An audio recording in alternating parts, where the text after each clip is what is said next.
So, welcome back to 11th chapter 4 chemical bonding inorganic chemistry का again very important chapter, जिसमें हमने last class में एक part पढ़ा था कि आपके एटम्स बॉन्ड क्यों करते हैं.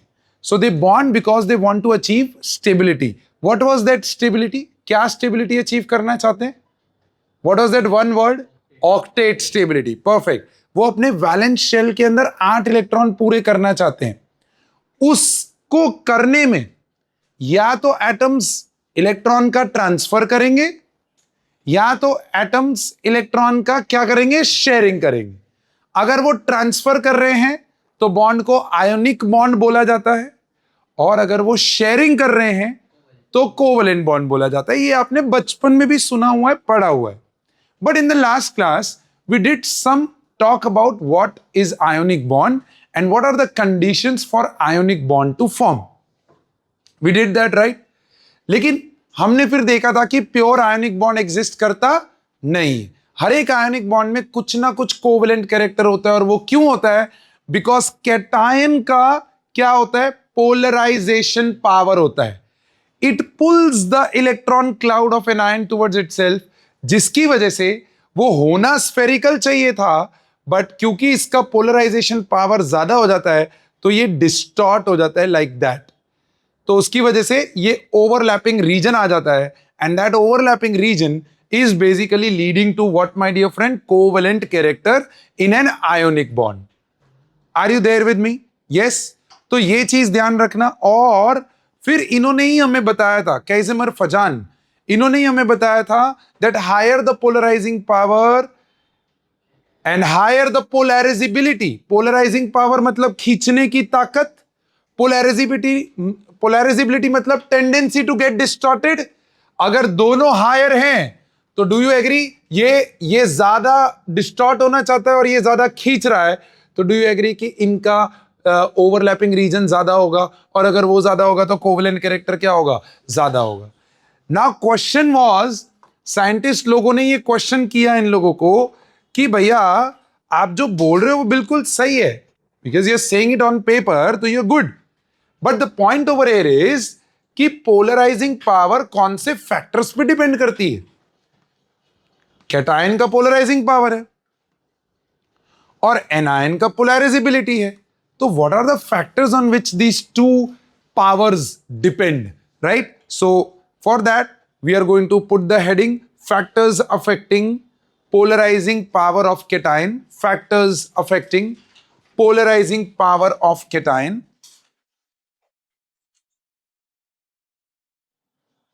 और उसमें there are two factors. पहला है size of the cation. Size. बाबा आप दिमाग लगाओ और फिर मैं proportionality लेके आऊंगा. It's going to be easy, but you put your head into it. Concept सोचो. जितना साइज जितना छोटा है किसी भी कैटायन का, तो मैं आपको जस्ट हिंट दे रहा हूं. Smaller size means what? Means Z effective is higher. बोलो हाँ कि ना? अब दिमाग लगाओ. साइज छोटा होता चला जाएगा तो पोलराइजिंग पावर बढ़ेगा या घटेगा? बढ़ेगा. यस, बढ़ेगा. क्यों?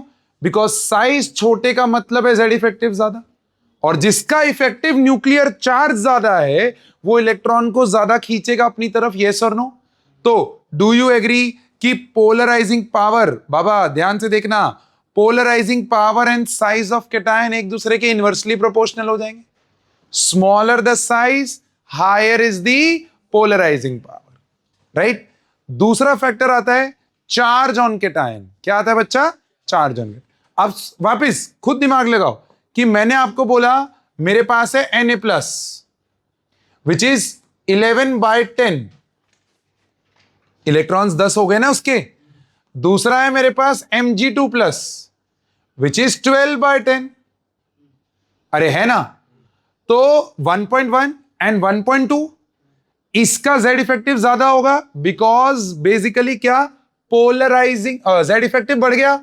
अब जेड इफेक्टिव बढ़ गया तो P/E रेशियो बढ़ने से जेड इफेक्टिव बढ़ गया, तो therefore charge on the cation जैसे जैसे बढ़ेगा मतलब उसका जेड इफेक्टिव बढ़ रहा है।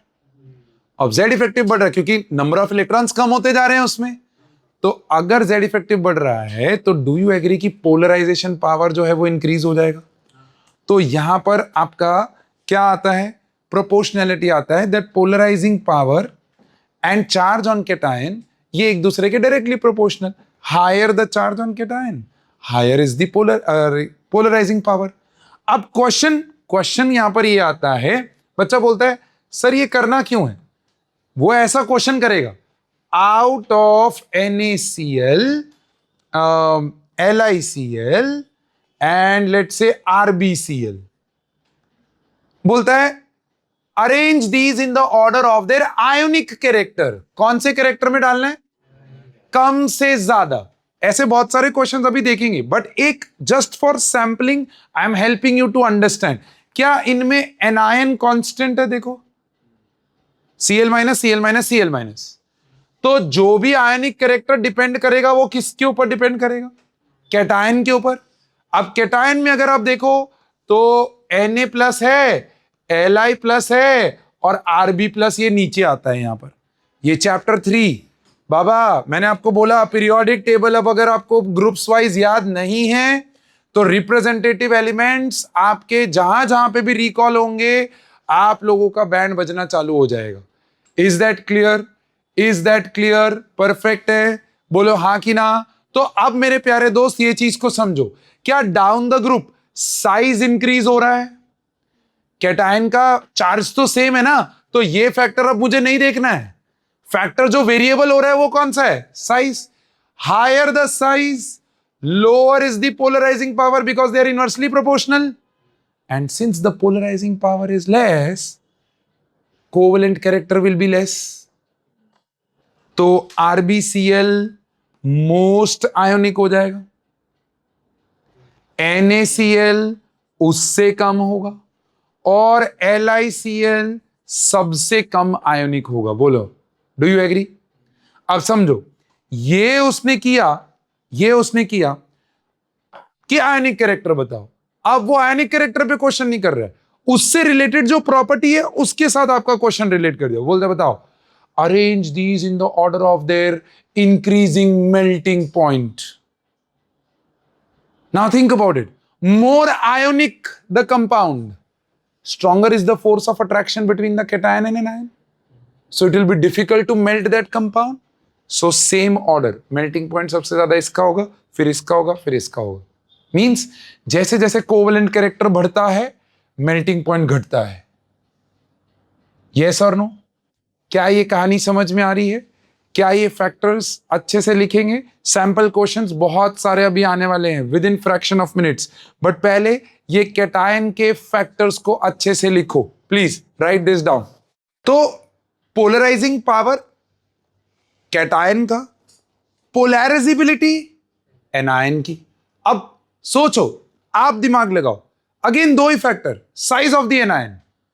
थिंक अबाउट इट, साइज जितना बड़ा, क्या बच्चा क्या बोला मैंने, साइज ऑफ द एनायन जितना बड़ा मतलब उसका जेड इफेक्टिव कम है, तभी तो साइज बड़ा है। बोलो हाँ ना। अब अगर साइज बड़ा है तो जेड इफेक्टिव कम है, तो क्या उतना उसका टेंडेंसी होगा डिस्टॉर्ट होने का। So higher the size higher is the polarisability. तो यहां पर मेरे प्यारे दोस्त डायरेक्ट प्रोपोर्शनैलिटी है साइज के साथ। Is that clear, direct proportionality है साइज के साथ।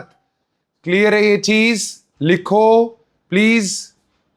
यहां पर साइज समझ में आया, क्लियर है ये। अब ध्यान दो यहां पर प्लीज, यहां पर ध्यान। ऐसे ही अगर मैं चार्ज की बात करूं, चार्ज ऑन एन आयन, तो think about it, greater the number of charge, greater the number of charge, inverse नहीं होगा। सोच, इलेक्ट्रॉन्स की क्वांटिटी बढ़ रही है ना। आज अगर मैं Cl- बोलूं फिर उसकी जगह पे मैं S2- बोलूं, मतलब एक इलेक्ट्रॉन एक्स्ट्रा एडेड है। अब अगर एक इलेक्ट्रॉन एक्स्ट्रा एडेड है तो क्या P/E रेशो घट जाएगा। So higher the charge higher is the polarisability. तो यहां पर दोनों डायरेक्टली प्रोपोर्शनल है मेरे दोस्त, दोनों डायरेक्टली प्रोपोर्शनल है, बहुत इंपॉर्टेंट, ध्यान से लिखो। तो एनायन की पोलराइजेबिलिटी और कैटायन की पोलराइजिंग पावर जितनी हाई, उतना आपका क्या मेरा बच्चा कोवेलेंट कैरेक्टर हाई हो जाएगा। तो फजान ने इस चीज को ओवरव्यू किया, उसने बोला देखो भैया, कोवेलेंट कैरेक्टर दो चीजों पे डिपेंड करता है, कैटायन और एनायन। और कोवेलेंट कैरेक्टर इन आयोनिक कंपाउंड कब ज्यादा होगा, तो उसने बोला देखो, फैक्टर्स को अगर मैं पढ़ूं तो फैक्टर्स को पढ़ते पढ़ते उसने बोला according to me, smaller the cation and larger the anion. जितना कैटायन छोटा उतना उसका खींचने की ताकत ज्यादा, और जितना एनायन बड़ा उतना उसका खींचे जाने की ताकत ज्यादा। बोलो हाँ ना, टेंडेंसी ज्यादा। So more will be what my dear friend, covalent character. And higher the covalent character, वो बोलता है जितना कोवेलेंट कैरेक्टर हाई होता चला जाएगा उतना सॉल्युबिलिटी कम होगा, उतना melting point and boiling point कम होगा, और उतना कलर इंपार्टिंग नेचर बढ़ता चला जाएगा। So covalent compounds are more coloured compare to ionic compounds. Compare to ionic compounds there will be more colour दिखाएंगे वो। Whereas melting point, boiling point and solubility वो ionic compound का ज्यादा होगा compared to covalent compounds. Are you with me till here? इतना easy है, simple है। अब इसके बेसिस पे आप सोचो क्वेश्चंस कैसे पूछे जाते हैं। So first question on your screen, ध्यान से देखो क्या बोला, write decreasing order of covalent character in LiAF, LiCl, LiBr। अब सोचो क्या मुझे कैटायन देखना है कि एनायन देखना है? एनायन, क्योंकि वो ही चेंज हो रहा है। अब एनायन जब देखना है तो एनायन की प्रॉपर्टीज पे काम करेंगे। तो एनायन की प्रॉपर्टीज में प्रॉपर्टी बोलती है कि अगर आपका चार्ज बढ़ रहा है तो पोलराइजेबिलिटी बढ़ रहा है, बट यहां पर अगर आप देखो चार्ज भी सेम है। तो जो भी बात आ गई वो किस पे आ गई, साइज ऑफ एनायन पे। अब साइज और पोलराइजेबिलिटी कैसा, प्रोपोर्शनैलिटी, डायरेक्ट। अब FCl-Br, बोलो down the group atomic size बढ़ता है कि घटता है? डाउन द ग्रुप बढ़ता है कि घटता है? बढ़ता है। अरे भाई पीरियड चेंज होता है तो शेल ऐड होती है ना, तो बढ़ता है, सिंपल है। तो मतलब ये सबसे बड़ा, ये उससे छोटा, ये उससे छोटा, जो सबसे बड़ा उसका पोलराइजेबिलिटी ज्यादा होगा, और अगर वो ज्यादा होगा तो उसके कंपाउंड्स में कोवेलेंट कैरेक्टर क्या होगा, ज्यादा होगा। सो according to the thing, this is least ionic, this is उससे ज्यादा ionic, this is most ionic relatively। तो decreasing order of covalent character ये आएगा आपका, decreasing order of covalent character. Are you getting this point और not? ऐसे ही देखो next question, polarization introduces what in a molecule. ऐसा क्वेश्चन आ गया, polarization introduces dash in a molecule. Polarization का मतलब क्या, आपका जो कैटायन होता है उसका पावर होता है ना, उसका पावर होता है polarization power. So polarisation introduces what, polarization. Poles जब बनते हैं तो उसकी वजह से डिस्टॉर्ट होता है आपका क्लाउड। अब वो क्लाउड डिस्टॉर्ट होने से मॉलिक्यूल में क्या आता है, कोवेलेंट कैरेक्टर आता है। क्या आता है? So polarisation introduces covalent character in a molecule. Simple.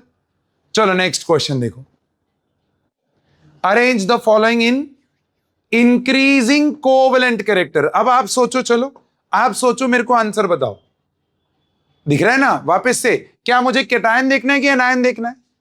Cation. क्यों? क्योंकि यहां पर क्या चेंज हो रहा है, कैटायन चेंज हो रहा है। अब कैटायन है Li, Na, potassium, rubidium, down the group, क्या इनका चार्ज सेम रहेगा?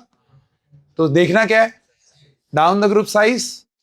अब साइज बड़ा हो गया तो इसका पोलराइजेशन पावर क्या हो गया, कम। अब पोलराइजेशन पावर कम तो कोवेलेंट कैरेक्टर कम की ज्यादा, कम हो गया ना कोवेलेंट कैरेक्टर। तो डू यू एग्री कि RbCl मोस्ट आयोनिक होगा? बोलो हाँ कि ना? हाँ, कोवेलेंट कैरेक्टर कम हो जाएगा ना। हाँ, तो RbCl मोस्ट आयोनिक, फिर उसके बाद KCl, फिर उसके बाद NaCl, फिर उसके बाद LiCl। अब सोचो question same, exactly same question, बस मैंने कोवेलेंट कैरेक्टर की जगह पे आपको क्वेश्चन दे दिया, arrange these in the order of their increasing solubility. क्या बोल दिया मैंने? Increasing solubility. तो कोवेलेंट कैरेक्टर जितना ज्यादा, सॉल्युबिलिटी उतनी कम। तो ये का कोवेलेंट कैरेक्टर सबसे ज्यादा है ना, तो उसका सॉल्युबिलिटी क्या होगा? सबसे कम। तो एग्जैक्टली सेम ऑर्डर ही आएगा, LiCl, फिर उसके बाद NaCl, फिर उसके बाद KCl, और उसके बाद RbCl। मतलब this is most soluble and this is least soluble. Yes, LaCl का कोवेलेंट कैरेक्टर सबसे ज्यादा है, एग्जैक्टली। तो वो क्रिएटिनियम वाला सही है ना? कोवेलेंट कैरेक्टर सबसे ज्यादा है बच्चा। मैं आयोनिक से कोवेलेंट की तरफ मूव कर रहा हूं। हाँ, क्वेश्चन क्या है? The doubt is very valid. Question क्या है? उस ऑर्डर में लिखना है, arrange in increasing order of covalent character. तो एग्जैक्टली पूरा उल्टा करके ऐसे लिखना है आपको। वो एक कहानी समझ में आ रही है? आपने अगर आंसर ऐसे दिया तो trust me, I have got wrong in the exams. Student exams में टीचर गलत दे देते हैं, आंसर सही है आपका, लेकिन उसने पूछा क्या था? इंक्रीजिंग ऑर्डर, आप डिक्रीजिंग में लिख के आए। हाँ, तो आपको ऐसे लिखना ही है, LiCl, फिर उसके बाद NaCl, फिर उसके बाद KCl, और फिर उसके बाद RbCl। इंक्रीजिंग ऑर्डर ऑफ क्या पूछा है उसने? अच्छा, covalent character. Oh, I am so sorry. हाँ, तो RbCl, KCl, NaCl and LiCl, ऐसा जाएगा आपका। एरोज उल्टे हो जाएंगे बेसिकली। इज दिस क्लियर बच्चा? क्या ये कहानी समझ में आई? चलो नेक्स्ट क्वेश्चन ट्राई करोगे? नेक्स्ट क्वेश्चन ट्राई करोगे? सोचो, विच of the following will have lower melting point? Lower melting point मतलब कोवेलेंट कैरेक्टर ज्यादा होना चाहिए कि कम होना चाहिए? ज्यादा। जितना कोवेलेंट कैरेक्टर ज्यादा, उसका मेल्टिंग पॉइंट कम हो जाएगा। यस, सोचो, क्या Mg+2 और Ca+2 एक ही ग्रुप के मेंबर्स हैं? अब एक ग्रुप में, डाउन द ग्रुप में साइज बढ़ता है, साइज बढ़ा तो केटायन का पोलराइजिंग पावर कम हो जाएगा। कम हो जाएगा तो ये मोर आयोनिक हुआ ना, ये लेस आयोनिक हुआ ना, तो मेल्टिंग पॉइंट किसका ज्यादा होगा? मोर आयोनिक हुआ ना ये, तो मेल्टिंग पॉइंट CaCl2 का ज्यादा हुआ कंपेयर टू MgCl2। पूछा क्या था? Which will have lower. हाँ, तो MgCl2 इज द आंसर। आई बात समझ में? पक्का क्वेश्चन सॉल्व कर पाएंगे? Will you be able to solve the question? Next question, which of the following will have higher melting point? Lower की जगह पे हायर कर दिया, तो अब जिसका कोवेलेंट कैरेक्टर ज्यादा, उसका मेल्टिंग पॉइंट कम। अब जरा देखो, दिमाग लगाओ, दिमाग लगाओ। क्या दिमाग लगाओ? Na+ आपका यहां है कहीं पे, और लेफ्ट टू राइट जाने पे Cu+ यहां कहीं पे आता है, आता है ना? अब अगर आप देखो तो left to right atomic radii decreases, left to right atomic radii decreases. General trend वही है ना? हाँ, तो कॉपर का साइज छोटा। अब कॉपर का साइज अगर छोटा तो उसका पोलराइजेशन पावर बढ़ जाएगा, और अगर वो बढ़ गया तो ये क्लोरीन को ज्यादा डिस्टॉर्ट करेगा compare to what? NaCl। So CuCl has more covalent character compare to NaCl। Point number 1।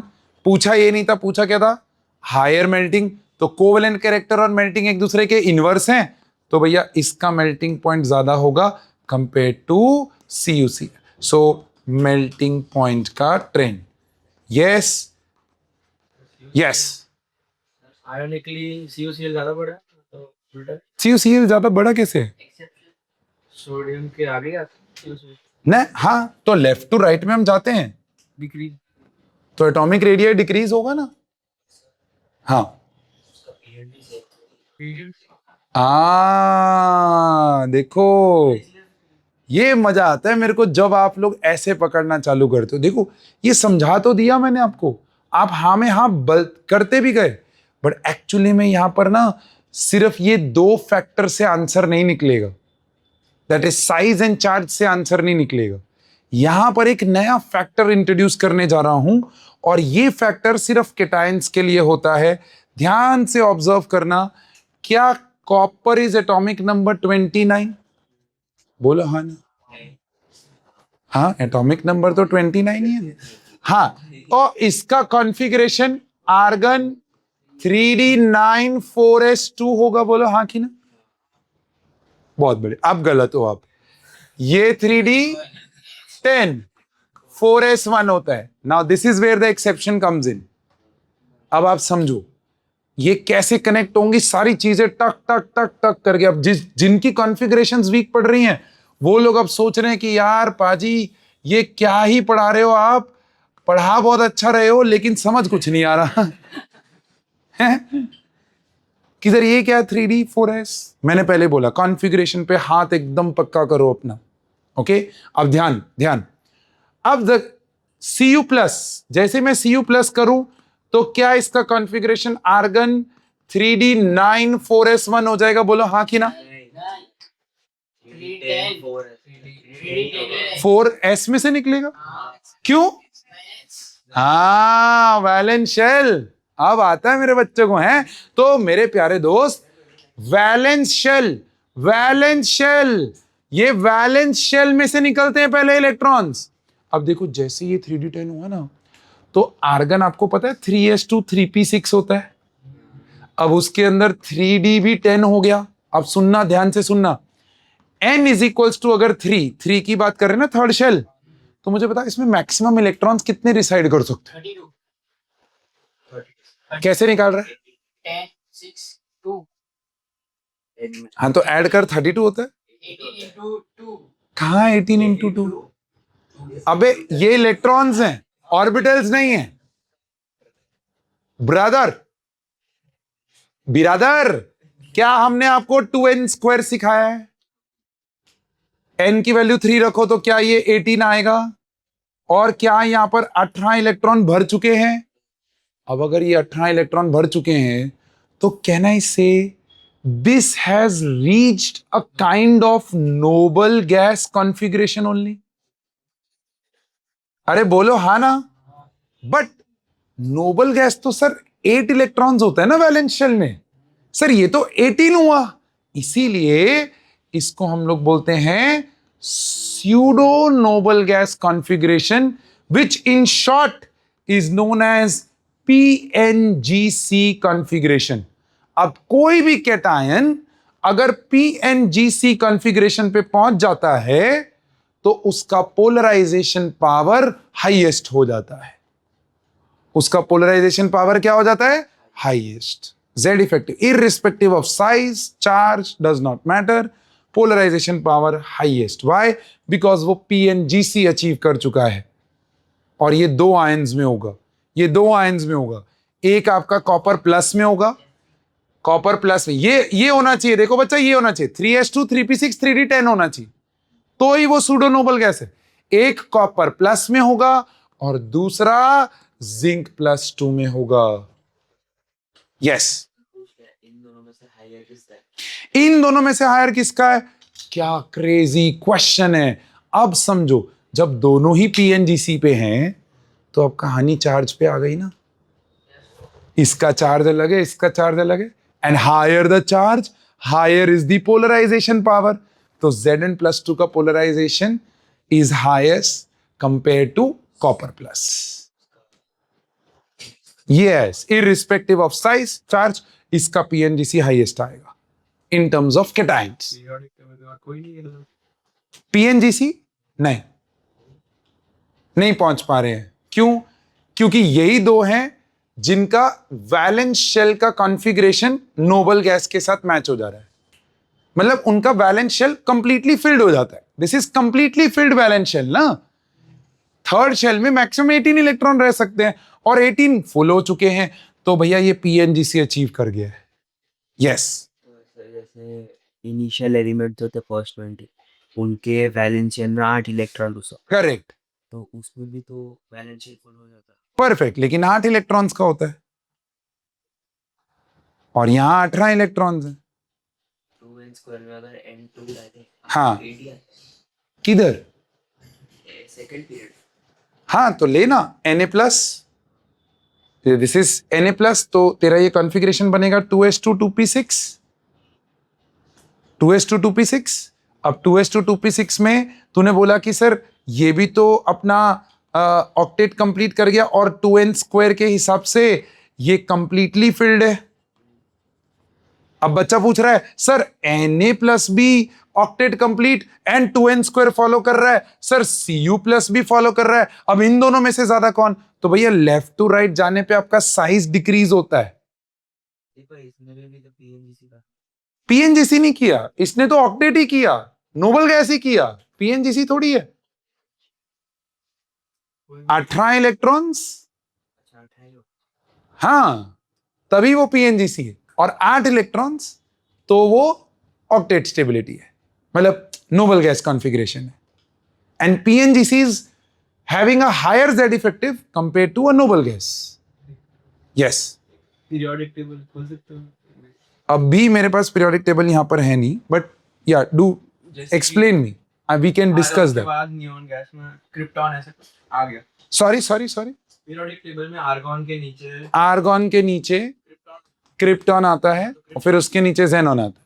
Krypton के बाजू वाला जो भी एलिमेंट कौन सा होता है? हाँ, सो ये आ गया तुम्हारा फ्लोरीन के सामने नियॉन, फिर ये क्लोरीन, ब्रोमीन और आयोडीन। हाँ तो ये ब्रोमीन आएगा। ब्रोमीन के कुछ ब्रोमीन को आयोनिक गैस नहीं कर सकते कि वो स्टेबल हो जाए। बच्चा ये केटायन बनाएगा ही नहीं, ये एनायन बनाएगा। मेटल हाँ मेटल्स होने चाहिए ना, तो यहाँ है।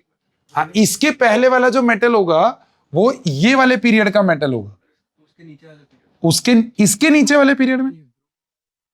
हाँ ब्रोमीन वाले पीरियड में तो मैच कर लेना, तो फ्लोरीन के सामने तेरा लिथियम है, फिर उसके आगे सोडियम है, फिर पोटेशियम है और फिर ये रुबिडियम है। तो पोटेशियम आएगा इस पीरियड में और ये आएगा इस पीरियड में। अब बोल क्या डाउट है? पोटेशियम सोडन है। कैसे होगा? देख K प्लस, इसका कॉन्फ़िगरेशन तू बता क्या होगा? इसका कॉन्फ़िगरेशन होगा आर्गन 4s1 और नहीं सॉरी एक मिनट, सो दिस इज 9 11, हाँ आर्गन 4s1 सही है, 3s2 3p6 और 4s, हाँ सही है। तो आर्गन 4s1 आएगा। अब ये निकला तो आर्गन कॉन्फ़िगरेशन आ गई ना यहाँ पर। नोबल गैस हाँ नोबल गैस कॉन्फ़िगरेशन है ये। नोबल गैस कॉन्फ़िगरेशन और सूडो नोबल गैस में सूडो नोबल गैस का जेड इफेक्टिव ज्यादा है। That's what I am trying to tell. Noble gas में हाँ सो वैलेंस शेल में अगर आपके 8 इलेक्ट्रॉन पूरे हो रहे हैं तो वो नोबल गैस कॉन्फ़िगरेशन है, लेकिन वही वैलेंस शेल में अगर आपके 18 इलेक्ट्रॉन हो रहे हैं और वो जनरली थर्ड शेल में ही होगा तो वो कंप्लीटली फुल हो गई। अब कंप्लीटली फिल्ड हो गई तो ये बिहेव कर रही है नोबल गैस की तरह, क्योंकि शेल पूरा का पूरा कंप्लीट हो गया, बट एक्चुअली में वो नोबल गैस है नहीं, क्योंकि नोबल गैस के लिए तो क्या चाहिए? So it's behaving but it is not. तो कहने से it's a pseudo false noble gas. That's that. Yes क्या? रुबिडियम प्लस अगर हो हाँ वो क्रिप्टॉन सो रुबिडियम का कॉन्फ़िगरेशन पहले तो क्या होगा? So that will be krypton 5s1 होगा ना। तो ये एक निकला तो क्रिप्टॉन कॉन्फ़िगरेशन पे पहुंचा। कैसे हुए क्रिप्टॉन? बच्चा krypton is a noble gas, तो उसका तो वैलेंस शेल में 8 ही इलेक्ट्रॉन होंगे ना। We are reaching to noble gas only over here.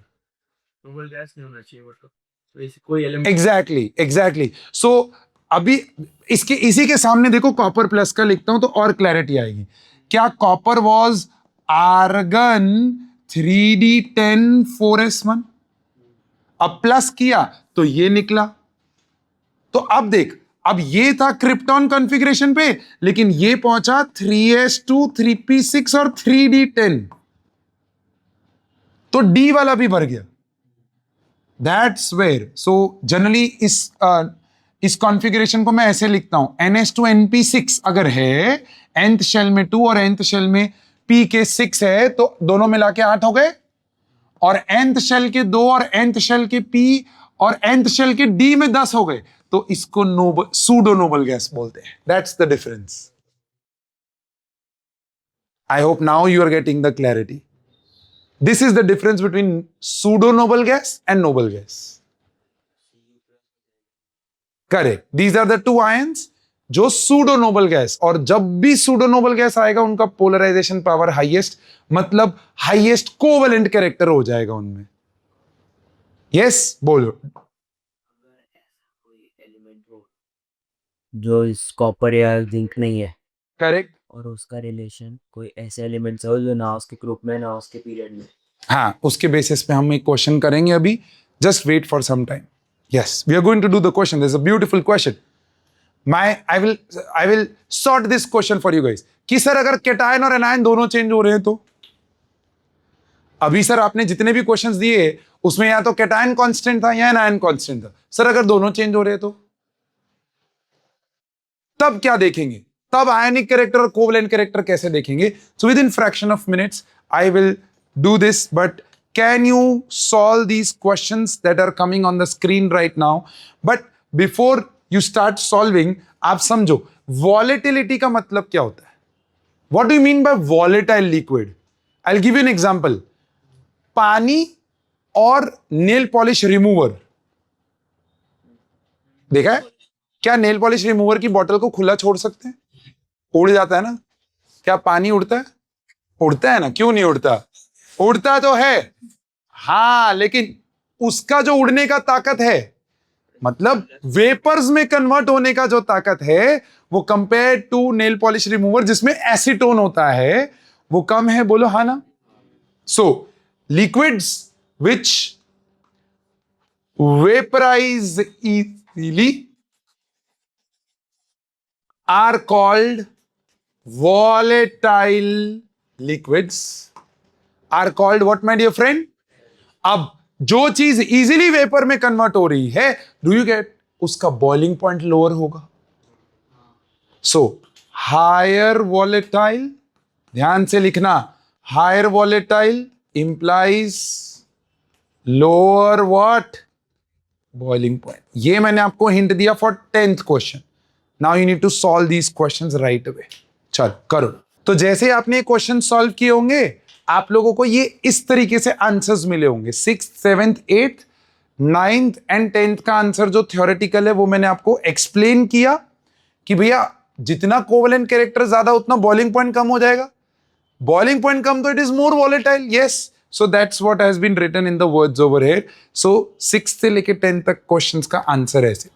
अब होता कैसे है, यहां पर देखो, the question sometimes is asked like this. कुछ इस तरीके से क्वेश्चन पूछा जाता है जहां पर वो बोलता है arrange LiF SO2 N2 ClF3 and K2O in increasing order of their ionic character. ले बाबा ध्यान से सुनो. ये अब देखो, कैटायन भी चेंज कर दिया, एनायन भी चेंज कर दिया. There is nothing constant.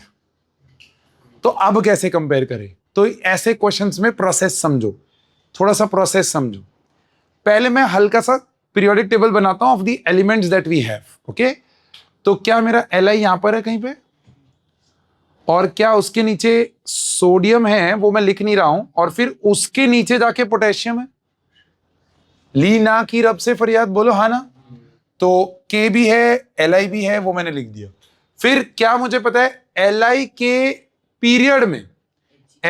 Period में पहले यहां पर नाइट्रोजन आएगा, फिर यहां पर ऑक्सीजन आएगा, और फिर यहां पर फ्लोरीन आएगा. बोलो आएगा. फिर नाइट्रोजन के नीचे कुछ नहीं आएगा, वो अपने को जरूरत, मतलब फास्फोरस आता है बट अपने को जरूरत नहीं है. और ऑक्सीजन के नीचे सल्फर आएगा, और फ्लोरीन के नीचे क्लोरीन आएगा. आएगा बच्चा? अब मजा देखो. तो क्या मैंने सारे एलिमेंट्स कवर कर लिए जो मेरे क्वेश्चन में दिख रहे हैं? So I just made a table. अब ये टेबल क्यों बनाया, ये मिनी पीरियोडिक टेबल मैंने इसलिए बनाया क्योंकि इस क्वेश्चन को सॉल्व करने का तरीका ही ये है, which says that more the ionic character, more the what my dear friend, ionic character implies higher is the electronegativity difference between the atoms and vice versa. ये रिवर्स भी ट्रू है कि जितना इलेक्ट्रोनेगेटिव डिफरेंस ज्यादा उतना ionic character भी क्या होगा, ज्यादा होगा. और वो लॉजिक भी है ना, जितना इलेक्ट्रोनेगेटिव डिफरेंस ज्यादा मतलब उन दोनों के बीच में चार्ज डिफरेंस जो है वो ज्यादा हो रखा है, मतलब वो पोल्स ज्यादा स्ट्रांग बने हुए हैं, तो it's more ionic character. So this is the headline that you need to sort it in your head. अब लॉजिक क्या मुझे दिख रहा है कि यहां पर मेटल और नॉन मेटल जुड़े हुए हैं? हाँ ना में जवाब दो. क्या इधर भी मेटल और नॉन मेटल जुड़े हुए हैं? क्या इधर नॉन मेटल जुड़े हैं? क्या इधर भी नॉन मेटल जुड़े हैं? और इधर नॉन मेटल ही जुड़ा है और दोनों सेम है. तो डू यू एग्री कि N और N के बीच में तो जीरो पोल्स होंगे, बिकॉज दोनों के बीच का इलेक्ट्रोनेगेटिव डिफरेंस तो कुछ भी नहीं है. तो जब इलेक्ट्रोनेगेटिव डिफरेंस ही जीरो हो गया, हाँ बाबा, डेल्टा En ही जीरो हो गया, तो do you agree ionic character least हो जाएगा. हाँ, तो N2 जो है वो सबसे कम. फिर इसके ऊपर जो ग्रुप आएगा वो होगा SO2 एंड ClF3 का. बट कौन ज्यादा कौन कम उसकी बात करते हैं. और इसके ऊपर जो ग्रुप आएगा वो आएगा मेरे बच्चे LiF एंड K2O का. बट कौन ज्यादा कौन कम वो अपने बात करेंगे. अब जरा देखो प्लीज बच्चा, ध्यान दो यहां पर. तो पहले इन दोनों को सॉर्ट करते हैं. क्या मेरा oxygen is somewhere over here और क्या मेरा potassium is somewhere over here? क्या left to right electronegativity increases? हाँ ना में जवाब दो. क्या लेफ्ट टू राइट में इलेक्ट्रोनेगेटिविटी इंक्रीजेस? तो क्या fluorine is the most electronegative among this? क्या top to bottom electronegativity decreases? तो क्या दिस इज द मिनिमम? बोलो हाँ ना. अब जरा दिमाग लगाओ, क्या ये और ये के बीच का इलेक्ट्रोनेगेटिव डिफरेंस मैक्सिमम होगा? तो अगर KF करके कोई कंपाउंड होता तो वो मोस्ट आयोनिक हो जाता. लेकिन उसने क्या किया, उसने LiF दिया. क्या दिया बच्चा? अब LiF में भी अगर आप देखो तो left to right electronegativity increases and top to bottom it decreases. But top to bottom जो डिक्रीज है वो इतना ज्यादा नहीं है जितना लेफ्ट टू राइट इंक्रीज होता है. तो देयरफॉर Li और F in the given compounds, Li और F में भी इलेक्ट्रोनेगेटिविटी डिफरेंस लार्जेस्ट है.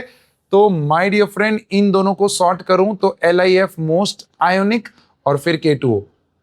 मेटल नॉन मेटल से तो ज्यादा ही होगा, ये क्लियर हुआ. फिर बात करते हैं इन दोनों में. अब जरा देखो, क्या left to right electronegativity increases? तो इस पेयर की electronegativity is more compared to this pair, yes और नो? इलेक्ट्रोनेगेटिविटी की बात कर रहा हूं. सो इस पेयर का chlorine fluorine has higher electronegativity compared to oxygen sulphur.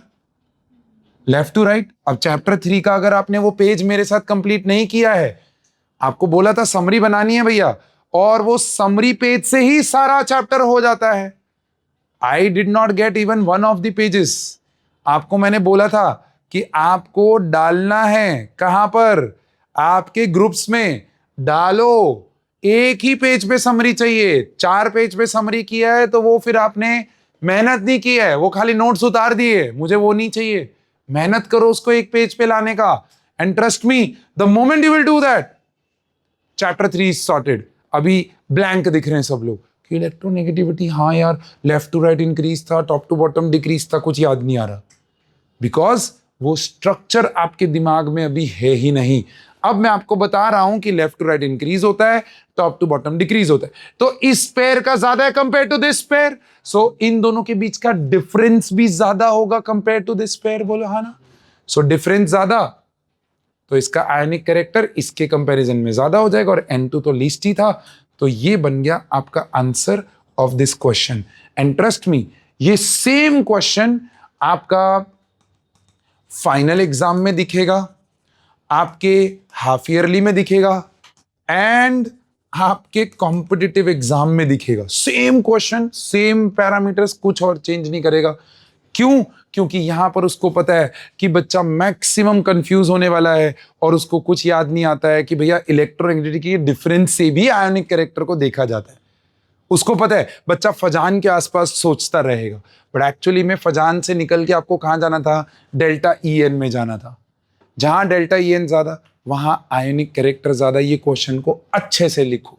So once this part was clear and we were clear on the fact कि ionic bond क्या होता है, आयोनिक बॉन्ड में कितना कोवेलेंट कैरेक्टर होता है। So now is the time where I will introduce कि covalent bond क्या होता है, which we already know. I'm not going to waste time on this. The bond formed by mutual sharing of electrons between the combining atoms. Do you remember? कौन सी theory हम पढ़ रहे हैं? What is the theory we are studying? Cossel and Lewis. कौन सी theory पढ़ रहे हैं? दोनों का कहना यह था कि एटम्स कंबाइन क्यों करते हैं? Because they want to achieve octet. कॉसेल का कहना ऐसा था कि भैया ये कैसे अचीव करते हैं? By transfer of electrons.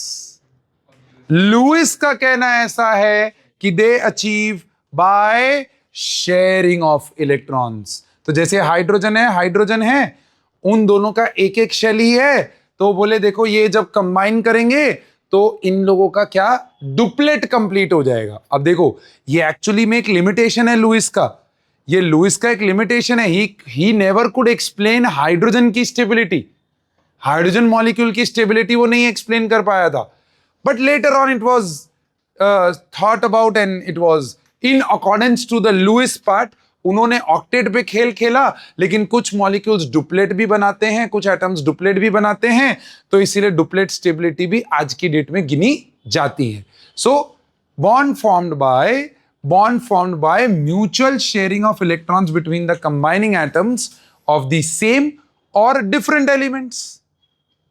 आज अगर Cl और Cl कंबाइन हो रहा है तो भी कोवेलेंट बॉन्ड है, और अगर आज C और ऑक्सीजन कंबाइन हो रहा है तो भी कोवेलेंट बॉन्ड है। मतलब नियरली अगर मैं ऐसे थंब रूल बनाना चाहूं तो दो नॉन मेटल्स जब भी बॉन्ड करेंगे, दो नॉन मेटल्स जब भी बॉन्ड करेंगे, they are going to be forming a covalent bond. Question यहां नहीं था, क्वेश्चन ये था, लुइस को ये क्वेश्चन किया गया कि भैया जैसे कॉसेल ने हमको एक्सप्लेन किया कि there is a transfer of electron, तू कैसे एक्सप्लेन करेगा कि शेयरिंग हो कैसे रहा है? How is this sharing happening? तो उसने बोला थम जाओ, मैं आप लोगों को बताता हूं एक बहुत इंपॉर्टेंट चीज जिसको मैं बोलता हूं लुइस डॉट स्ट्रक्चर्स। क्या बोलता हूं उसको? Louis dot structures. किया हुआ है हमने, 10th की थोड़ी थोड़ी कहानियां याद आ रही होंगी। अब लुइस डॉट स्ट्रक्चर क्या होता है? Louis dot structure is nothing but representation of what? Valence electrons with a dot. Representation of valence electrons with a dot. जैसे उन्होंने बोला फॉर एग्जाम्पल, अगर मेरे पास सोडियम है, क्या है मेरे पास? सोडियम। भैया सोडियम का वैलेंस इलेक्ट्रॉन कितना होता है? Valence electron 1। तो वो बोला देखो इसके बाजू में ऐसे डॉट लगा दो, ये आपका सोडियम का लुइस डॉट स्ट्रक्चर हो गया। ओके, अच्छा। किसी ने पूछा तो मैग्नीशियम के लिए, तो बोला मैग्नीशियम के वैलेंस इलेक्ट्रॉन्स कितने हैं? 2। तो बोला देखो 1 2। अब बच्चा पूछता है 1 मिनट सर, अगर मैंने ऐसे ना बना के ऐसे बनाया है, सर मैंने ऐसे ना बना के ऐसे बना दिया, सर मैंने ऐसे भी नहीं बनाया, मैंने यहां और यहां रख दिया। अरे भाई सब सही है, सब सही है, कोई दिक्कत नहीं है। All of the Lewis dot structures of magnesium are right, but हां 2 अलग अलग इलेक्ट्रॉन्स दिखाने हैं, उतना आपको ध्यान रखना। तो मैंने क्या किया, मैंने एटम्स का लुइस डॉट स्ट्रक्चर ड्रॉ करने का एक तरीका ढूंढा। ठीक है, तरीका ये है कि सपोज मैग्नीशियम का लुइस डॉट स्ट्रक्चर बनाना है, तो इसके अराउंड ऐसे एक बॉक्स इमेजिन करो, just imagine a box around it. अब वैलेंस इलेक्ट्रॉन्स कितने हैं उसके? 2। तो यहां पर एक इलेक्ट्रॉन, दूसरे डैश पे दूसरा इलेक्ट्रॉन हो गया। ऐसे में बोलो एल्यूमिनियम, तो अब बॉक्स बनाना नहीं है, अल्लाह तेरी, बॉक्स बनाना नहीं है, आपको बस इमेजिन करना है कि देयर इज अ बॉक्स। तो ये डंडी पे एक इलेक्ट्रॉन, ये डंडी पे दूसरा इलेक्ट्रॉन और ये डंडी पे तीसरा इलेक्ट्रॉन, बोलो हो गया एल्यूमिनियम का लूज डॉट स्ट्रक्चर। अब आप कोई भी डंडी से स्टार्ट कर सकते हो, you can start from any side of the square, but ऐसे 3 अलग अलग दिखनी चाहिए। फिर मैंने बोला कि भैया बताओ सिलिकॉन का कैसा होगा, सिलिकॉन का, तो सिलिकॉन के अंदर 4 वैलेंस इलेक्ट्रॉन्स होते हैं। सो 1 2 3 4 ऐसा दिखेगा। ऐसा ही आपने कार्बन का देखा था, 1 2 3 4 कार्बन एंड इट्स कंपाउंड्स। आहा सर, सर याद मत दिलाओ, मिटा दो इस बंदे को, सॉरी इस एलिमेंट को। हाँ तो मिटा दिया अभी के लिए, but trust me 11th 12th में कार्बन एंड इट्स कंपाउंड्स नहीं, पूरा ऑर्गेनिक केमिस्ट्री खुलने वाला है, तो और मजा आएगा। ओए अभी अभी मजा अब है सर, सिलिकॉन के बाद वाला उठाओ ना सर, फास्फोरस। सर इसमें तो 5 वैलेंस इलेक्ट्रॉन्स, 15th ग्रुप है, तो देखो 1 2 3 4। सर अब क्या करें, स्क्वायर के तो 4 ही डंडे होते हैं, ये 5वां वाला कहां डालेंगे। तो देखो 4 को सिंगल इलेक्ट्रॉन दिखा दिया, वो बोलता है 5वें को पेयर कर दो, वापस क्लॉकवाइज जा रहे हो तो रिपीट कर दो। तो अब डू यू सी, इसके अंदर ये एक सेट ऑफ इलेक्ट्रॉन्स आ गया और ये वाले एक सेट ऑफ इलेक्ट्रॉन्स आए। लुईस बोला देखो ये वाले सेट को हम लोग बोलते हैं पेड इलेक्ट्रॉन्स। क्या बोलते हैं बच्चा? और ये वाले सेट को बोलते हैं अनपेड इलेक्ट्रॉन्स। और बॉन्ड कौन बनाता है, अनपेड वाला कि पेड वाला? अनपेड वाला। पेड वाला तो ऑलरेडी +½ -½ हो रखा है, बोलो हाँ ना। तब लुईस को ये नॉलेज नहीं था, लेकिन उसने ये बता दिया था कि पेड वाले बॉन्डिंग नहीं करते हैं, अनपेड वाले सिर्फ बॉन्डिंग करेंगे। बहुत बढ़िया, सब खुश, एकदम मजा आ गया। अब फास्फोरस के बाद वाला सल्फर, अब 1 2 3 4 5 और 6, तो इसके अंदर कितने पेड इलेक्ट्रॉन्स? भाई 4 पेड इलेक्ट्रॉन्स, पेयर 2 है। हाँ ये देखो game play with the word play, कहानी समझ में आ रही है? हाँ क्लियर है? अब मजा मजा। सर इसके बाद वाला एलिमेंट उठाओ, तो मैंने बोला क्लोरीन। देखो 1 2 3 4 5 6 और 7, कितने पेयर्स? 3। कितने पेड इलेक्ट्रॉन्स? कितने अनपेड इलेक्ट्रॉन? अब सोचो, क्या क्लोरीन को ऑक्टेट जाने के लिए सिर्फ 1 इलेक्ट्रॉन एक्स्ट्रा चाहिए? तो वो बोला कि काके अगर क्लोरीन दूसरे क्लोरीन से बॉन्ड करना चाहता है, तो इस क्लोरीन के 7 इलेक्ट्रॉन दिखाओ, इस क्लोरीन के 7 इलेक्ट्रॉन दिखाओ। अच्छा, उनको डिफरेंशिएट करने के लिए उसने बोला हल्का सा क्रॉस से रिप्रेजेंट कर दो।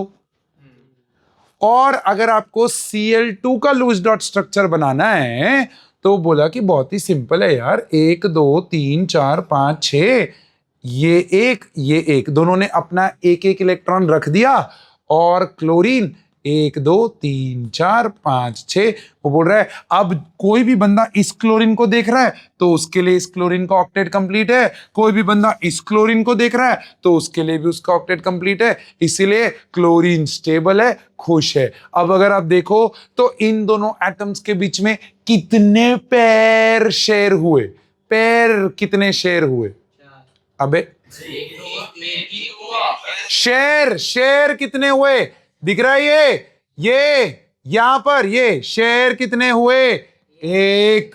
There is 1 pair but 2 electrons in that pair. Yes.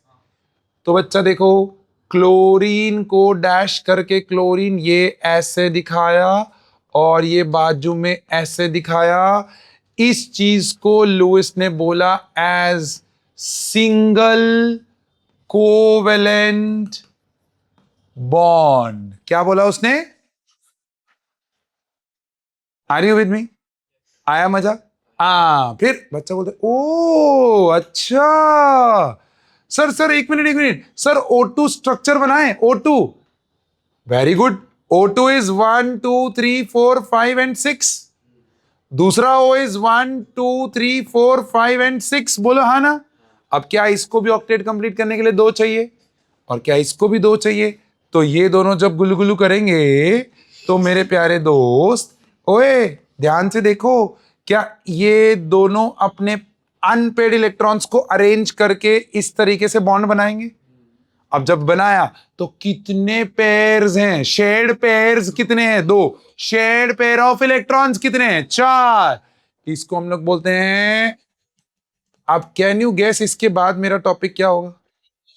क्या बात है, इंटेलिजेंट लोग, क्या बना पाओगे ट्रिपल कोवेलेंट बॉन्ड? चलो बनाओ फिर, सरदार खुश हुआ। N2 का बनाओ, चलो ट्राई करो। 5 इलेक्ट्रॉन होते हैं। बहुत बढ़िया, 5 5, 1 2 3 4 5। इधर भी 5, 1 2 3 4 5। हाँ जी, अभी 3 पैरा, वो 3 शेयर बन, तो 3 अनपेड इलेक्ट्रॉन्स, हाँ। 3 अनपेड इलेक्ट्रॉन्स, और दोनों को 3 इलेक्ट्रॉन ही चाहिए ऑक्टेट कंप्लीट करने के लिए। तो दोनों ने अपने बीच के इलेक्ट्रॉन्स को क्या किया? अरेंज किया, और ऐसे ट्रिपल बॉन्ड बना दिया। ये बन गया आपका Lewis dot structure of what? N2। अरे इजी है ना? क्या ये ट्रिपल कोवेलेंट बॉन्ड होगा? क्या ये ट्रिपल कोवेलेंट बॉन्ड होगा? तो ऐसे करके लुइस ने एक स्पार्क दिया कि कोवेलेंट बॉन्ड में किस तरीके से बॉन्डिंग हो रही है, ऐसा उसने स्टार्ट किया। लेकिन वो प्रॉब्लम में फंसता चला गया। पता है क्यों? पहला प्रॉब्लम, जैसे ही हमने हायर एटॉमिसिटी वाले मॉलिक्यूल्स को लेना चालू किया, like H2O, like CO2, like NH3, higher atomicity आई ना उसमें। ये सब एटॉमिसिटी कितना था? 2। एटॉमिसिटी पता है ना? इनकी एटॉमिसिटी क्या? 2। इसकी एटॉमिसिटी 2, इसकी एटॉमिसिटी 2। 2 ये ना, N2। 2 ही एटम्स है एक मॉलिक्यूल में। एटॉमिसिटी का मतलब क्या होता है? Number of atoms in one molecule. तो एटॉमिसिटी 2 तक बड़ा मजा आ रहा था, समझ में आ रहा था। अब सपोज वो बोला कि चलो एटम सेम ना हो के डिफरेंट हो, एटम सेम ना हो के क्या हो? डिफरेंट। तो मेरे प्यारे दोस्त, उसने ऐसा एक्सप्लेन किया कि एटॉमिसिटी 2 तक मैं आपको एक्सप्लेन कर सकता हूं, बहुत सिंपल है। हाइड्रोजन के पास 1 इलेक्ट्रॉन, क्लोरीन के पास कितने इलेक्ट्रॉन? 1 2 3 4 5 6 और 7। वो बोला देखो, हाइड्रोजन अपना 1 इलेक्ट्रॉन बीच में रखेगा, क्लोरीन एक बीच में रखेगा, दोनों के बीच में एक सिंगल कोवेलेंट बॉन्ड बन जाएगा। That is how a Lewis dot structure of HCl will look like. अब मैंने क्वेश्चन किया, मैंने बोला draw the Lewis dot structure of HF। तो बच्चा बोलता है सो सिंपल सर, HF हो गया। अरे आप सही हो, कोई गड़बड़ नहीं है, दोनों के बीच में सिंगल ही बॉन्ड होगा। बट क्वेश्चन क्या था? Lewis dot structure. And Lewis dot structure क्या रिप्रेजेंट करता है? तो भैया यहां के वैलेंस इलेक्ट्रॉन तो इसमें कंबाइन हो गए, बट यहां पर बाकी के 6 वैलेंस इलेक्ट्रॉन्स थे ना, तो आपको ये डॉट से दिखाने पड़ेंगे। अब मैं आपको जो बोल रहा हूं, बाबा देखो, वी आर फाइटिंग फॉर 2 या 3 mark question from Lewis dot structure in your half yearly. Final exam में तो शायद लूज डॉट स्ट्रक्चर पे question, if I am an examiner I would not ask Lewis dot structure in final exam, क्योंकि chemical bonding में उससे अच्छे questions पूछे जाने की प्रोबेबिलिटी है। अभी जब हम और दूसरी 2 थ्योरीज पढ़ेंगे उसमें बहुत अच्छे अच्छे क्वेश्चंस बन सकते। तो as an examiner I would never ask a Lewis dot structure, but we never know कि ऑड वन आउट, हमने सोचा नहीं आएगा लेकिन आ गया एक ड्रॉ करने के लिए। तो डायटॉमिक तक पूरी कहानी क्या थी? मजेदार थी। प्रॉब्लम शुरू हुई जब ट्राई एटॉमिक आया, टेट्रा एटॉमिक आया, pentatomic, hexatomic, heptatomic, polyatomic basically. तो पॉली एटॉमिक मॉलिक्यूल्स में हम लूज डॉट स्ट्रक्चर को कैसे ड्रॉ करें? Question was polyatomic molecules Lewis dot structures. Simple. तो अभी आपने सबसे पहले क्या लिखा होगा? कोवेलेंट बॉन्ड लिखा है। उसके नीचे लिखो types of covalent bond, single, double, triple covalent bond, single, double, triple covalent bond. Single bond के सामने ब्रैकेट में लिख लीजिएगा contains 1 pair and 2 shared electrons, 1 pair and 2 shared electrons. ऐसे डबल और ट्रिपल का कंप्लीट करो, चलो डबल और ट्रिपल का कंप्लीट करो। सो पॉलीएटॉमिक मॉलिक्यूल्स के अंदर हम लूज डॉट स्ट्रक्चर कैसे बनाए, तो देखो मैं एक एग्जांपल ले रहा हूं बाबा, यहां पर एग्जांपल को समझो पहले। तो ये है मेरे पास H2O, क्या ये पॉलीएटॉमिक है? एटॉमिसिटी 3 हो जाएगी ना। अब जैसे ही एटॉमिसिटी 3 हो जाए या 3 से ऊपर हो जाए, तो सबसे पहला काम आपका होना चाहिए सेंट्रल एटम डिसाइड करना। क्या डिसाइड करना? कि स्ट्रक्चर स्टार्ट कहां से होगा। तो देखो सेंट्रल एटम CA बोलूंगा उसको, चार्टर्ड अकाउंटेंट नहीं है। This is what my dear friend, central atom. अब ये सेंट्रल एटम को डिसाइड करने की कुछ कैरेक्टरिस्टिक्स होती हैं। देखो पहली कैरेक्टरिस्टिक कि मॉलिक्यूल में जिसका एटॉमिसिटी लीस्ट वो सेंट्रल एटम बनने के कैपेबल है। तो अगर देखो हाइड्रोजन की 2 एटॉमिसिटी, ऑक्सीजन की 1, point number 1। Point number 2, least electronegative. तो बच्चा बोलते हैं सर हाइड्रोजन और ऑक्सीजन में तो हाइड्रोजन इज लेस इलेक्ट्रोनेगेटिव, तो सेंट्रल एटम हाइड्रोजन होना चाहिए। वहीं पे मैं लेके आ रहा हूं यहां पर, देखो next point, hydrogen and fluorine can never be central atoms. Why? क्योंकि वो सिंगल बॉन्ड ही बना सकते हैं। हमें सेंट्रल एटम ऐसा चाहिए, क्लास का मॉनिटर, हमें ऐसा चाहिए जो मल्टीपल लेवल पे लोगों के साथ इंटरेक्ट कर सके। यस और नो? तो this is where next element which shows highest number of oxidation states is going to become the central atom. पहले तो इसी से डिसाइड हो जाएगा, बट अगर यहां अटक गए तो इलेक्ट्रोनेगेटिविटी देखो, वहां भी अटक गए तो HNF को पहले हटा दो, वहां के बाद फिर ये देखो। जैसे मैं एक एग्जांपल देता हूं, मैंने बोला H2SO4 में सेंट्रल एटम बताओ, तो एटॉमिसिटी से ही पता चल गया ये 2, ये 4 और ये 1 तो सल्फर है बच्चा। लेकिन मैंने बोला H2S2O8 में बताओ, अब क्या दोनों की एटॉमिसिटी सेम हो गई? अब एटॉमिसिटी अगर सेम हो गई तो लीस्ट इलेक्ट्रोनेगेटिविटी देखो, तो लीस्ट इलेक्ट्रोनेगेटिव में एक्चुअली में हाइड्रोजन है, बट हाइड्रोजन एंड फ्लोरीन के नेवर भी। तो इसको हटाने के बाद आपको देखना है, तो अब देखोगे तो सल्फर। तो 99% केसेस में सेंट्रल एटम इसके और ये रिमूवल से ही आ जाएगा। 99%। इक्का दुक्का कहीं अटक गए तो it's okay, that's not a problem to be taken care of right now. Yes, hydrogen और फ्लोरीन क्यों? Good question, because they can form only single bond. वो they can form only single bond, है ना? अभी तो बताया। Okay, अब क्या आपने सेंट्रल एटम लिख लिया था? क्या आपने लिख लिया था सेंट्रल एटम? क्या आपने समझा सेंट्रल एटम कौन होगा? तो क्या H2O में सेंट्रल एटम ऑक्सीजन हो जाएगा? ओए इधर, क्या सेंट्रल एटम ऑक्सीजन हो जाएगा? क्या इसके वैलेंस इलेक्ट्रॉन्स को मैं ऐसे रिप्रेजेंट करूं, कोई दिक्कत तो नहीं है? होनी भी नहीं चाहिए। 6 दिखाने थे जिसमें से 2 पेड है और 2 अनपेड है। अब ये 2 अनपेड को क्या चाहिए? ऑक्टेट कंप्लीट करने के लिए क्या चाहिए? पेयर।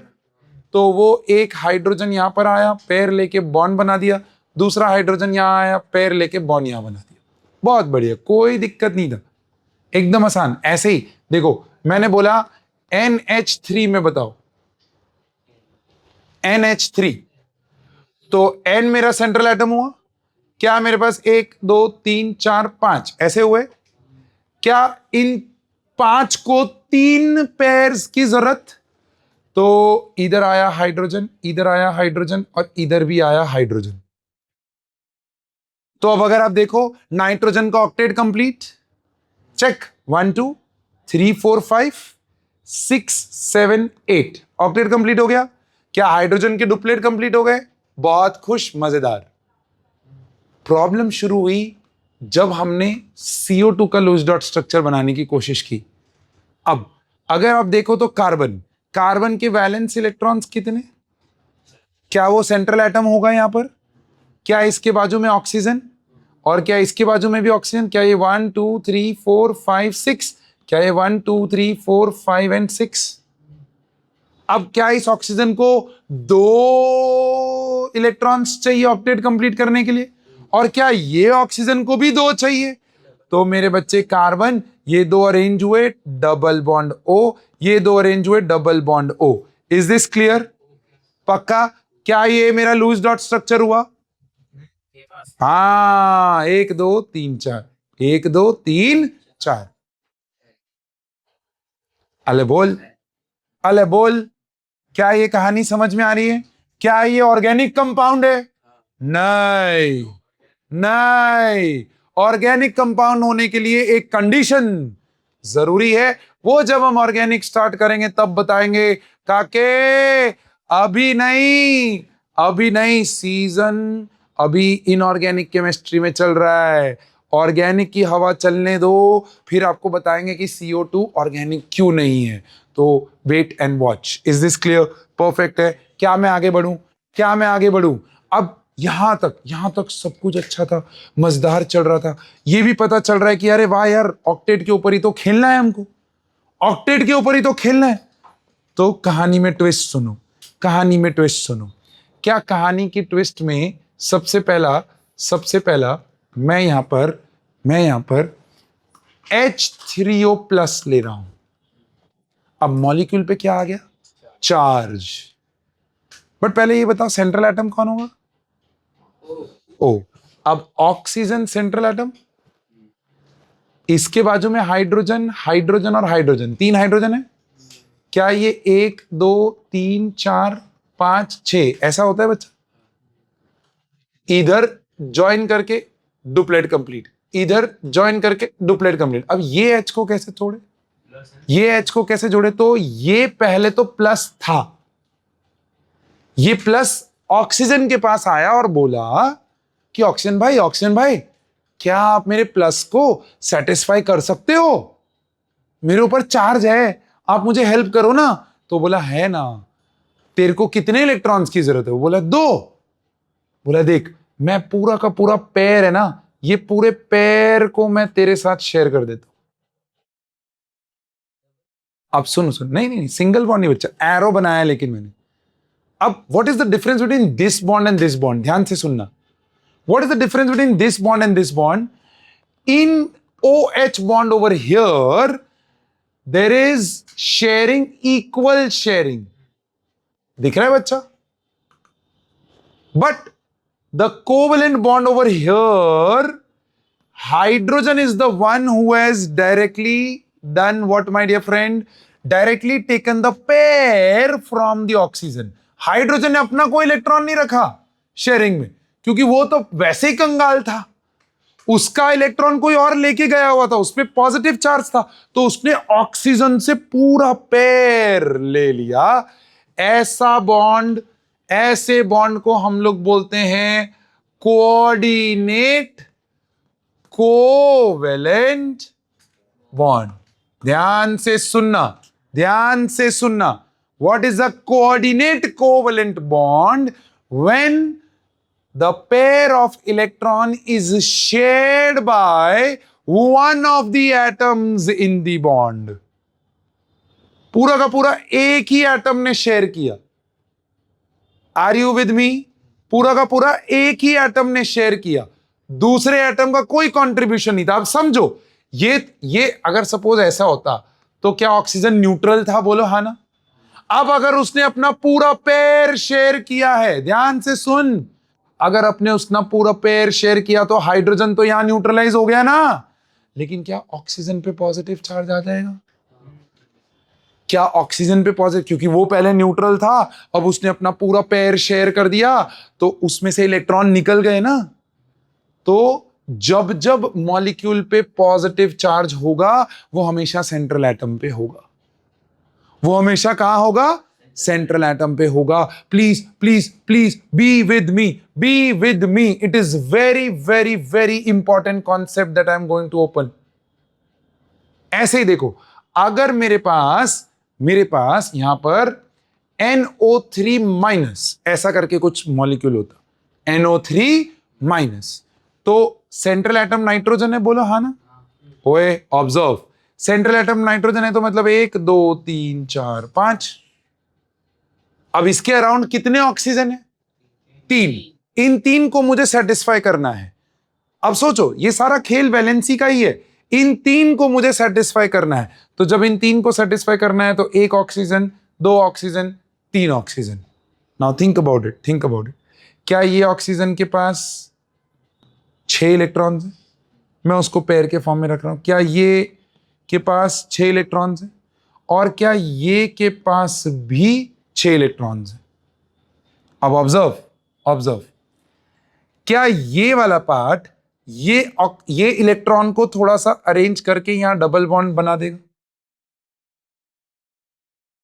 बोलो, ये वाला पार्ट ये इलेक्ट्रॉन को किया, डिस्टर्ब किया, और यहां पर उसने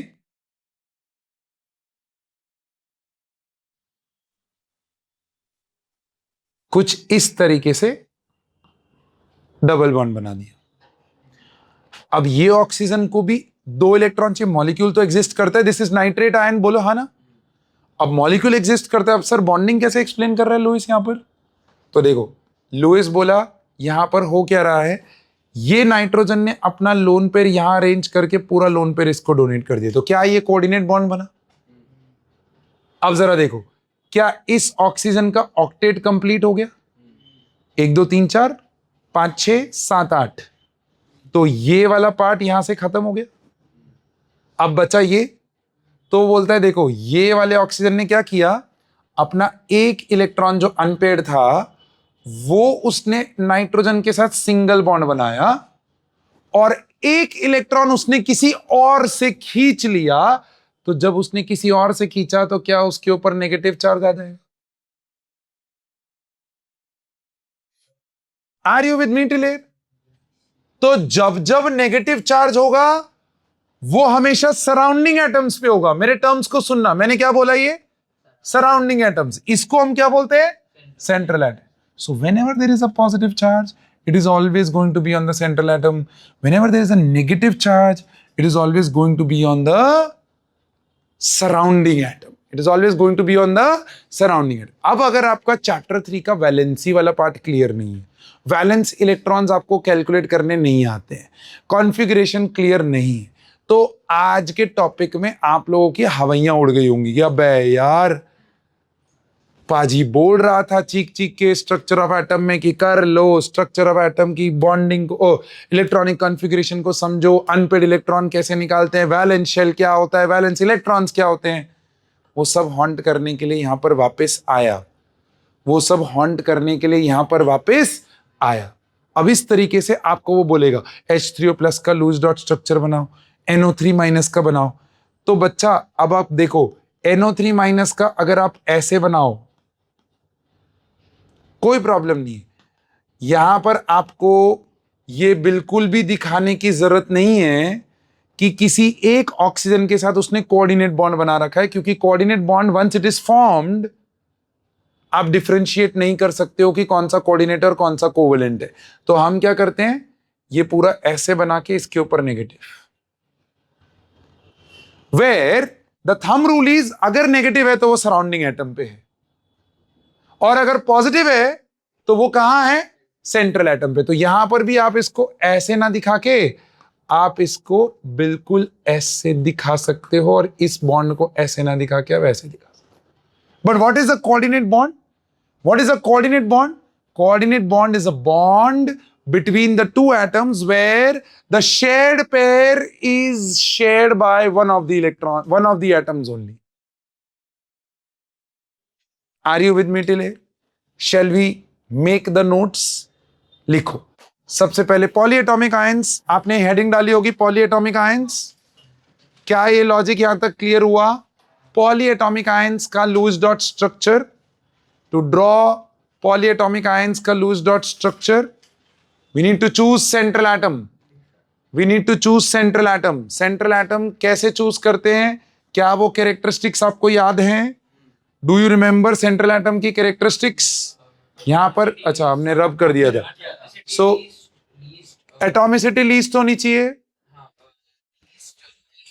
लीस्ट इलेक्ट्रोनेगेटिविटी होनी चाहिए, हाइड्रोजन फ्लोरीन कभी भी सेंट्रल एटम, और element with highest oxidation state, highest number of oxidation states, वो आपका सेंट्रल एटम होता है। एक बार वो चूज हो गया, फिर HNF, यस, फिर आपका हिट एंड ट्रायल पे है, वैलेंसीज के साथ खेलना है। अब समझो अगर वैलेंसी आती नहीं है तो क्या ये 2 मार्क का क्वेश्चन रिस्क पे चला जाएगा? वैलेंस इलेक्ट्रॉन्स नहीं आते तो क्या ये 2 मार्क का क्वेश्चन रिस्क पे चला जाएगा? यस। और बाकी फिर हिट एंड ट्रायल ही। लेकिन वो हिट एंड ट्रायल में, वो हिट एंड ट्रायल में अगर मुझे वो हिट और ट्रायल्स कम करने हैं तो मैंने एक ऐसे ही जस्ट बातें करते करते एक स्टूडेंट के साथ कभी मैं बैठा था और बातें करते करते ऐसा एक फॉर्मूला, या मैं ऐसा बोलूं एक शॉर्ट ट्रिक बना दिया जिससे आपका लूज डॉट स्ट्रक्चर फास्टर बन सके। क्या बन सके? फास्टर बन सके। देखो मैंने क्या किया, मैंने उसके अंदर 3 चीजें निकलवाई। What is this 3 things? ध्यान से देखो क्या है 3 चीजें। Q, bond pair of electrons, which is BPE, which is 2 into number of bonds. Let me explain you what is going to happen. And then the lone pair of electrons, जो कि this minus this से बचते हैं। Let me explain you. क्या हमने H2O का Lewis dot structure बनाया था?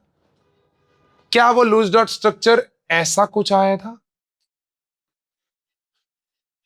इसी के साथ H3O प्लस, क्या इसका लूज डॉट स्ट्रक्चर ऐसा कुछ आया था? और इधर एक लोन पेयर था और इस ऑक्सीजन पे पॉजिटिव चार्ज था बच्चा। अब देखो मैं आपको विद द फॉर्मूला बताने जा रहा हूं इन दोनों का किस तरीके से आप कैलकुलेट करोगे। तो पहले तो सेंट्रल एटम चूज किया, ऑक्सीजन। जैसे चूज किया, इसके बाजू में चुपचाप सिंगल बॉन्ड से सराउंडिंग एटम को बना दो। डबल है ट्रिपल है वो छोड़ दो, अभी सिंगल बॉन्ड से सराउंडिंग एटम्स को बना दो। अब मुझे बताओ क्या टोटल वैलेंस इलेक्ट्रॉन्स, क्या इसका वैलेंस इलेक्ट्रॉन 1 था? क्या इसके 6 थे? क्या इसका 1 था? तो क्या टोटल वैलेंस इलेक्ट्रॉन्स मेरे 8 हो गए मेरे दोस्त? Are you with me? Total 8 हो गए। उस 8 में से बॉन्ड कितने हो गए? 4। देखो सिंगल सिंगल बॉन्ड बना दिया था। तो ये बॉन्ड पेयर इलेक्ट्रॉन्स आपके 4 हो गए, तो -4 बचे कितने? बोल बचे कितने? अब जो ये 4 है ना, इनको सेटल करने के लिए आप सराउंडिंग एटम से शुरू करोगे और चेक करोगे क्या इसका ऑक्टेट और डुप्लेट कंप्लीट हो चुका है। बोलो क्या इसका ऑक्टेट और डुप्लेट कंप्लीट हो चुका है? क्या ऑक्सीजन का ऑक्टेट और डुप्लेट कंप्लीट हो चुका है? नहीं हुआ है। देखो 1 2 3 4, मतलब ये जो 4 इलेक्ट्रॉन्स हैं यहां पर, वो एक्चुअली में यहां पर पेयर्स के फॉर्म में बैठे हुए हैं। Let me give you another example. क्या oxygen is the central atom again over here? What is the trick? What I have told you, just draw the single bonds. बना दिया? चलो 1 1 1 वैलेंस इलेक्ट्रॉन्स, तो 3 + 6 होते हैं इसमें। बोलो तो क्या टोटल 9 आ गया? अब ध्यान समझना, ये नंबर कभी भी ऑड नहीं आना चाहिए। ये अगर नंबर ऑड आ रहा है तो आपने कैलकुलेशन में कुछ गड़बड़ की है। अब समझो, पहले आपको valence electrons of the all atoms add करना है, फिर आपको देखना है क्या मॉलिक्यूल पे कोई पॉजिटिव या नेगेटिव चार्ज तो नहीं है। अगर पॉजिटिव चार्ज है मतलब टोटल वैलेंस इलेक्ट्रॉन्स में से कोई एक इलेक्ट्रॉन निकला हुआ है। पॉजिटिव चार्ज का मतलब तो वही होता है ना। तो कितना पॉजिटिव है इसके ऊपर? 1। तो क्या इस 9 में से 1 माइनस कर दूं तो क्या टोटल 8 बचेंगे? अब 8 में से इधर देखो, 8 में से 3 बॉन्ड्स हैं, तो बॉन्ड पेयर इलेक्ट्रॉन्स कितने हो जाएंगे? 6। 6 माइनस किया, बचे कितने? क्या इसका डुप्लेट कंप्लीट? क्या इसका डुप्लेट कंप्लीट? क्या इसका डुप्लेट कंप्लीट? क्या इसका ऑक्टेट कंप्लीट? नहीं। 1 2 3 4 5 6 कितने बाकी हैं? और 2 ही तो थे हमारे पास, आ गया यहां पर टुंग टुंग, खत्म। और पॉजिटिव चार्ज है तो वो पूरे पे पॉजिटिव ऐसे करके दिखा दो। बट डू यू नो ये पॉजिटिव कहां है? वो भी निकालने का तरीका हमारे साइंटिस्ट लोगों ने निकाला है, और वो ही है आज का अपना last topic, which is nothing but formal charge on an atom in a polyatomic ion. Formal charge on an atom in a polyatomic ion. Let me take this example once again. और यहां पर ऐसा था हमारा, वो hit and trial से अपने ने देखा कि ऐसा आया। अब मैं ढूंढने जा रहा हूं कि पॉजिटिव किस पे है। तो उसने बोला देखो आप फॉर्मल चार्ज निकालो हर एक एटम का। अब फॉर्मल चार्ज निकालते कैसे? देखो कैसे निकालते हैं। Valence electrons minus lone pair electrons, electrons, हाँ, not lone pairs. Minus what, my dear friend?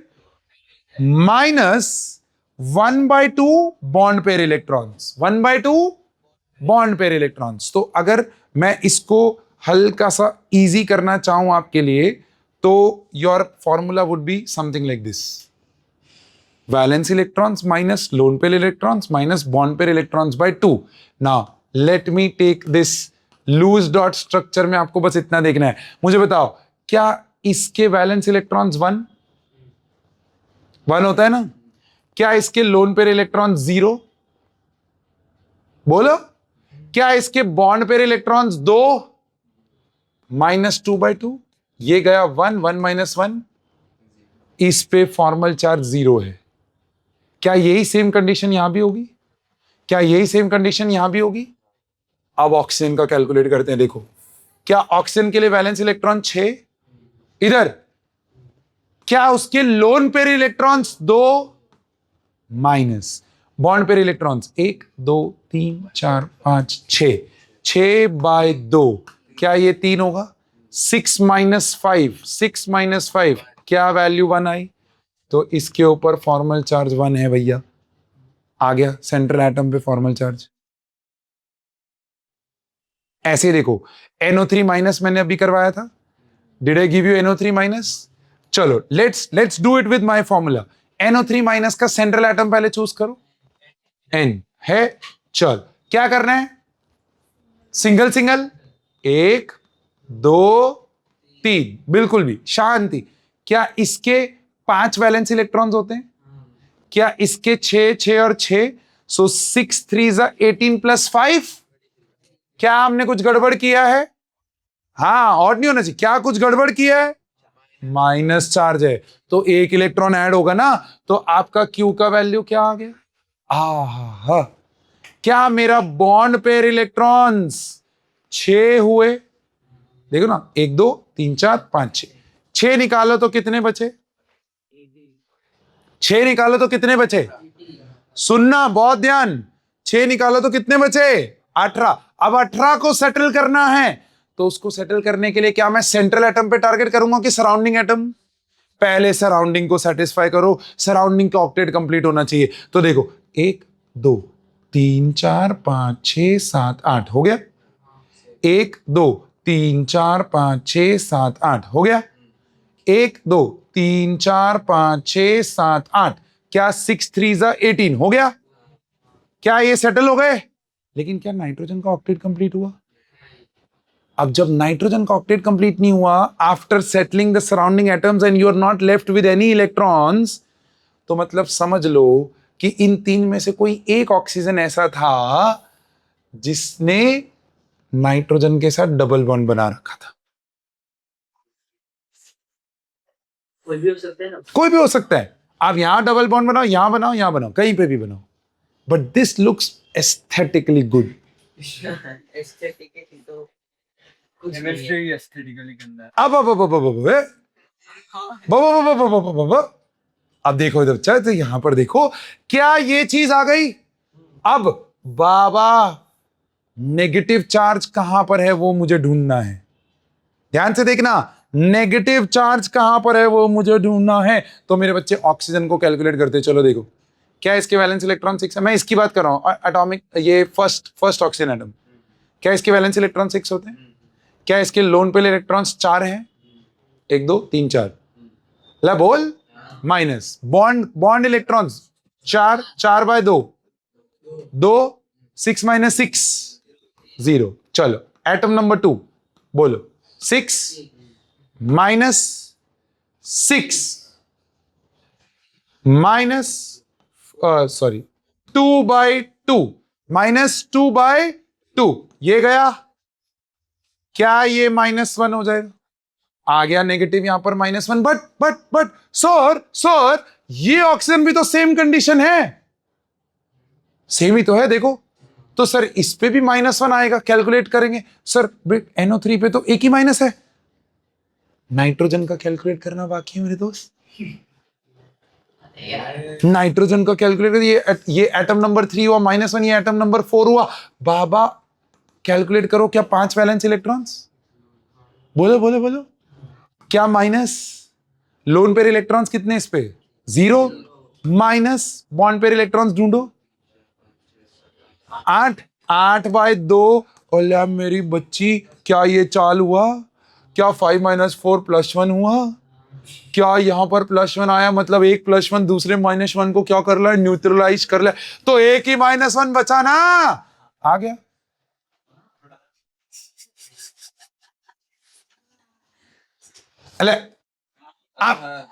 Did you get this point? अब मैं अगर आपको कुछ होमवर्क दूं लूज डॉट स्ट्रक्चर्स ड्रॉ करने के लिए, तो क्या आप सोच के आ पाओगे? ऐसा ही फॉर्मूला लगाना है जो हमने आपको दिया है, फॉर्मूला लगाना, सोच के ड्रॉ करके लाना है। तेरी तो माइंड माय वर्ड्स, सोच के ड्रॉ करके आना है। तेरी तो ठीक है। So make some molecules, polyatomic molecules का लूज डॉट स्ट्रक्चर आपको मेरे लिए लेके आना है। हाँ लिखो ना, फॉर्मल चार्ज का फॉर्मूला लिख लो। और मैं फॉर्मल चार्ज का डेफिनेशन भी लिखने के लिए आपको मजबूर करूंगा। प्लीज ये डेफिनेशन भी लिखो, ये कई बार सीधा डेफिनेशन आ जाती है 1 मार्कर 2 मार्कर के लिए। Please write this and then the formula लिखो पहले। सो आई होप आप लोगों ने फॉर्मल चार्ज का ये डेफिनेशन लिख लिया होगा और उसके बाद ये फॉर्मल चार्ज का सिंपल वाला फॉर्मूला लिख लिया होगा।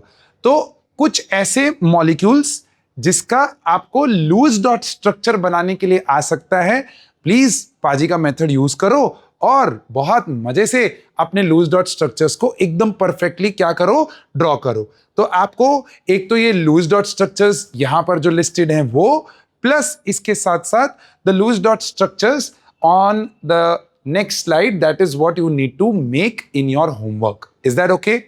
So with that, my dear friend, we will end our today's class. Next class में हम शुरू करेंगे with the limitations of what? Octet rule. Octet rule में एक limitation नहीं, 4 limitations हैं और वहीं से खुलती हैं आपकी next 2 theories about covalent bond, that is valence bond theory and molecular orbital theory. Till then, please take care of yourself and keep revising भाई। नेक्स्ट क्लास में ये सारा रिवाइज करके आओगे तो कनेक्टेड फील होगा। Thank you, take care of yourself, bye bye.